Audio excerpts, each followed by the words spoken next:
गीता में श्री कृष्ण कहते हैं, मनुष्य को किसी भी वस्तु के प्रति अत्यधिक लगाव नहीं रखना चाहिए। ये लगाव ही मनुष्य के दुख और असफलता का कारण बनता है। अत्यधिक लगाव से व्यक्ति में क्रोध और दुख का भाव उत्पन्न होता है। इसकी वजह से वे अपने कर्म पर ध्यान केंद्रित नहीं कर पाता। गीता का ज्ञान श्री कृष्ण द्वारा अर्जुन को 7000 साल पहले एकादशी के शुभ दिन पर कुरुक्षेत्र के मैदान में सुनाया गया था। आज हम गीता के 11वें अध्याय का श्रवण करेंगे, जिसमें कुल 55 श्लोक हैं। गीता के 11वें अध्याय में भगवान श्री कृष्ण ने अर्जुन को विराट स्वरूप के दर्शन होते हैं, इसलिए इस अध्याय को विश्वरूप दर्शन योग के नाम से जाना जाता है। इस अध्याय में अर्जुन श्री कृष्ण के विराट रूप को देखने की जिज्ञासा दिखाते हैं। तो आप भी ये भव्य रूप अनुभव कीजिए और अर्जुन की तरह ही पूर्ण फल और सौभाग्य प्राप्त कीजिए। तो आइए पढ़कर महसूस करें भगवान श्री कृष्ण का विराट रूप। अर्जुन ने कहा, हे भगवान, मुझ पर कृपा करके गुप्त अध्यात्म विषयक वचन जो आपने कहे, उनसे मेरा मोह दूर हो गया है। हे कमल नेत्र, मैंने जीवों की उत्पत्ति, नाश और आपका अक्षय महात्म्य आपके मुखारविंद से विस्तार पूर्वक सुना। हे पुरुषोत्तम, हे परमेश्वर, आपने जैसा वर्णन किया है वह आपका रूप देखने की मेरी इच्छा है। हे योगेश्वर, हे मधुसूदन, आप यदि मुझे इसको देखने लायक समझें तो अपना वह अवयव रूप मुझे दिखाइए। श्री भगवान ने कहा, हे पार्थ, नाना प्रकार के वर्णों के और नाना प्रकार के मेरे शत शत सहस्त्र सहस्त्र दिव्य बाहों को देख। हे भारत, तुम वसुरुद्र, अश्विनी मरुदगण और पहले कभी ना देखे थे ऐसे आश्चर्य देखो। गुना के चराचर सहित ये जगत तथा जो देखना चाहो आप यहाँ मेरी देह में देख लो, परंतु इन नेत्रों से मुझे नहीं देख सकोगे, इसलिए मैं तुमको दिव्य नेत्र देता हूँ, उनसे मेरा दिव्य रूप देखो।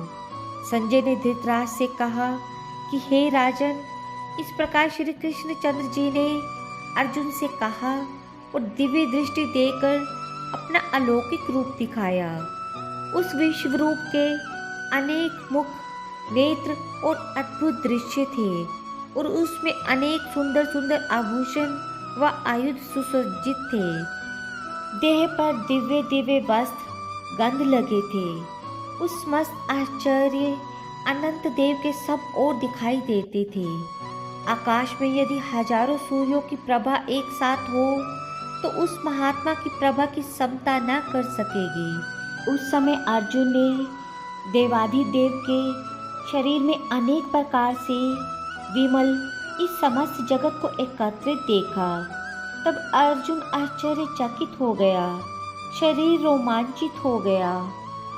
उसने शीश नवा, हाथ जोड़कर कहा, हे देव, तुम्हारी देह में सब देह भिन्न भिन्न प्राणियों के समुदाय कमलासन पर बैठे हुए देवताओं के ईश ब्रह्मा संपूर्ण ऋषि और दिव्य सर्पों को मैं देखता हूँ।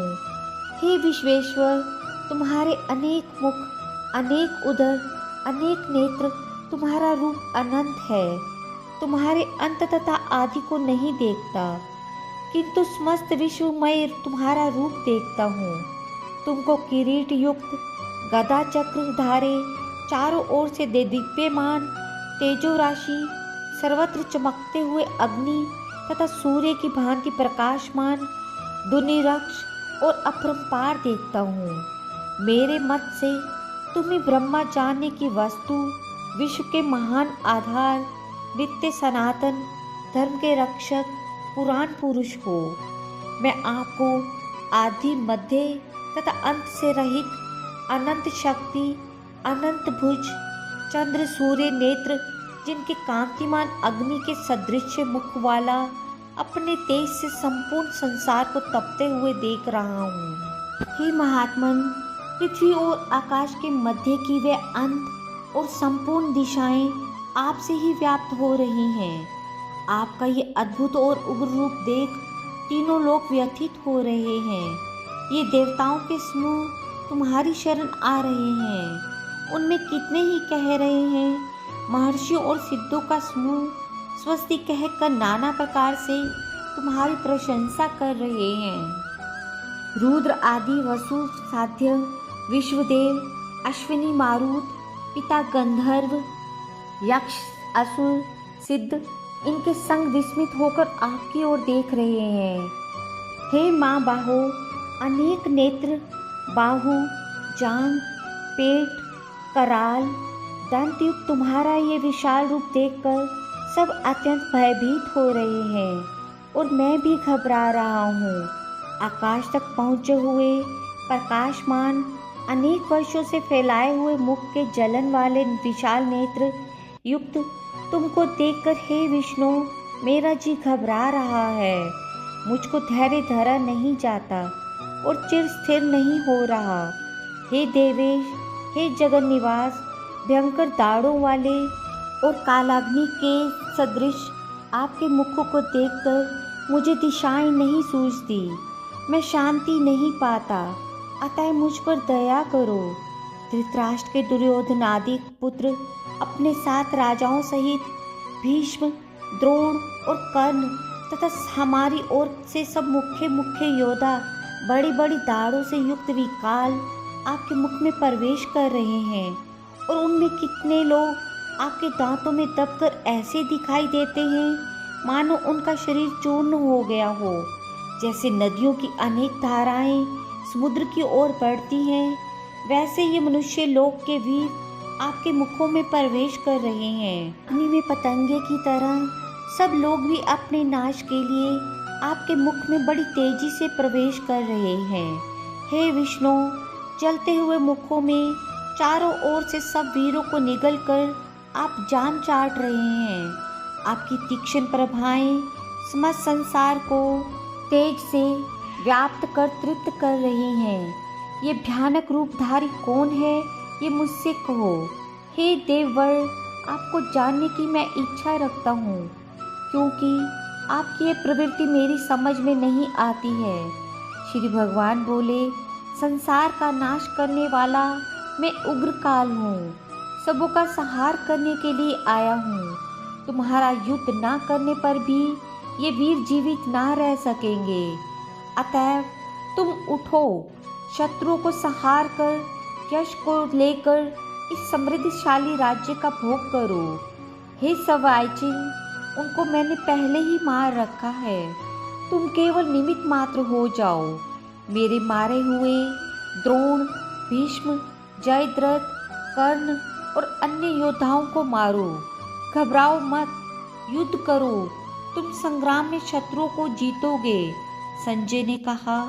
इस प्रकार श्री कृष्ण जी के वचन सुन मुकुटधारी अर्जुन हाथ जोड़ कंपित और भयभीत हुए साष्टांग प्रणाम कर नम्रता पूर्वक बोले, हे ऋषिकेश, आपके गुणगान करने से सब संसार प्रसन्न और प्रेम मगन हो रहा है।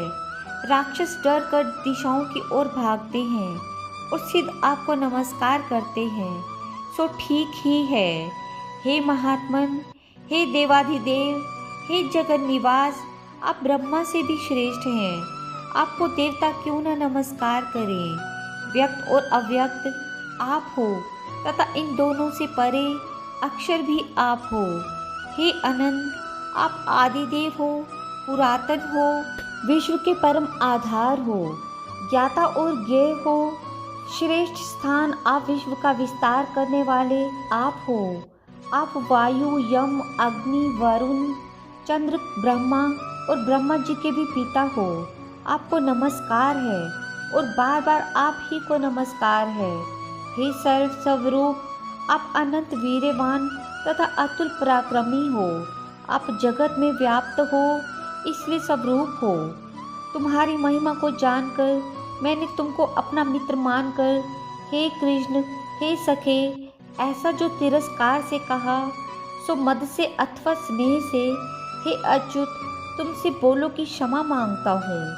जो कि प्रहास से विहार, सोने बैठने और भोजन के समय अकेले अथवा मित्रों के मध्य में तुम्हारा अपमान किया है। तुम इस स्थावर जंगम कपलोक के पिता पूजे और महान गुरु हो, त्रिलोकी में भी हो, तुम्हारे समान कोई नहीं, तुमसे अधिक अतुल प्रभाव कहाँ से होगा। इसलिए हे ईश तुमको सिर झुकाकर प्रणाम करता हूँ, मुझ पर कृपा करो। हे देव, जैसे पिता पुत्र के, मित्र के और प्रिय प्रिया के अपराध क्षमा करता है, वैसे ही तुम अपराध क्षमा करो। हे देव, पहले कभी नहीं देखा ऐसा आपका रूप देखकर प्रसन्न हूँ और भय से मेरा मन व्याकुल है, इसलिए वही पहला रूप मुझको दिखाओ। और हे देवेश, हे जगन निवास, आप प्रसन्न हो वो। हे देव, हे सहस्त्रबाहु, हे विश्व मूर्ति, मैं फिर आपको वही किरीट, गदा और हाथ में चक्र धारण किए हुए देखना चाहता हूँ।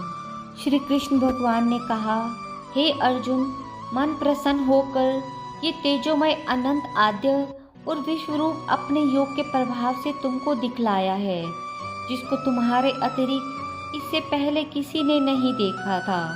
हे पांडवों में श्रेष्ठ, मनुष्य लोक में तुम्हारे सिवाय कोई वेदों के अध्यात्म दान, अग्निहोत्रादि घोर तप करके भी ये रूप धारण किए हुए मुझे नहीं देख सकते। मेरा ऐसा रूप देखकर तुम व्याकुल और मूढ़ ना हो। भय त्याग, प्रसन्नचित होकर फिर तुम मेरा वही रूप देखो। संजय ने कहा। इतना कहकर श्री कृष्ण जी ने फिर चतुर्भुज रूप दिखाया और सौम्य रूप धारण कर महात्मा ने अर्जुन को धीरज बंधाया। अर्जुन ने कहा, हे जनार्दन, आपके सौम्य दिव्य मंगल रूप को देखकर अब मैं प्रसन्नचित हो सस्वाता को प्राप्त हुआ। श्री कृष्ण जी बोले, हे अर्जुन, जो मेरा ये विश्वलय तुमने देखा है, इसका दर्शन संभव नहीं है। देवता भी इस लय के दर्शन की आकांक्षा करते हैं। हे अर्जुन, जैसा मेरा लय तुमने देखा है, ऐसे लय को वेदाध्ययन, तप, दान व यज्ञादि कर्म द्वारा देख नामी असंभव है। हे अर्जुन, हे परंतप, मेरा जो विश्वलय है, इसको मनुष्य अनन्य भक्ति द्वारा जान सकते हैं और तत्व ज्ञान द्वारा इनमें लीन हो सकते हैं। हे अर्जुन, जो कोई मनुष्य मेरी ही भक्ति के लिए कर्म करते हैं, मुझे सर्वोत्तम मानते हैं, मुझ में भक्ति रखते हैं, सांसारिक संगों से मुख मोड़ चुके हैं, संपूर्ण प्राणी मात्र से वैर त्याग चुके हैं, वे ही मुझको प्राप्त हो सकते हैं। राधे राधे। श्री कृष्ण का ब्रह्मांडीय स्वरूप का दर्शन सभी जीवन रूपों के अंतर संबंध, समय और स्थान के अतिक्रमण और परमात्मा की सर्वव्यापता का एक प्रतीकात्मक प्रतिनिधित्व है। ये रूप मानवीय समझ से परे वास्तविकता की अनंत और असीम प्रकृति को प्रकट करता है। इस स्वरूप में कई दिव्य पहलू शामिल हैं, जो अस्तित्व की एकता के भीतर विविधता को दर्शाते हैं। 11वें अध्याय की समाप्ति।